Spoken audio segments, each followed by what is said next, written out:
హుస్నాబాద్ నియోజకవర్గంలో మంత్రి పొన్నం ప్రభాకర్ పర్యటించారు. హుస్నాబాద్ పట్టణంలోని అంబేద్కర్ చౌరస్తా నుండి మల్లచెట్టు చౌరస్తా, ఎల్లమ్మ చెరువు వరకు కాంగ్రెస్ పార్టీ కార్యకర్తలతో కలిసి మార్నింగ్ వాక్లో పాల్గొన్నారు. ప్రజలతో మమేకమై వారి సమస్యలను మంత్రి పొన్నం అడిగి తెలుసుకున్నారు.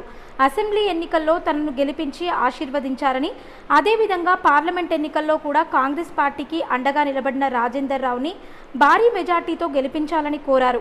ఇప్పుడు కూడా కాంగ్రెస్ ప్రభుత్వం ఏర్పడిన 48 గంటల్లోనే మహిళలకు ఉచిత బస్సు ప్రయాణం అందిస్తున్నామని, 500 రూపాయలకే గ్యాస్ సిలిండర్ మరియు 200 యూనిట్ల ఉచిత విద్యుత్, 10 లక్షల ఆరోగ్యశ్రీ, 2 లక్షల రైతు రుణమాఫీ చేస్తామని, కొత్త పెన్షన్లు ఇస్తాం, ప్రస్తుత పెన్షన్లు 4000కు పెంచుతామని అన్నారు.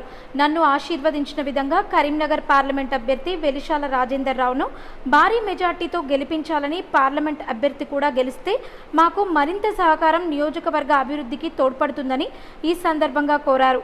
ఈ కార్యక్రమంలో కాంగ్రెస్ పార్టీ నాయకులు, స్థానిక ప్రజలు తదితరులు పాల్గొన్నారు.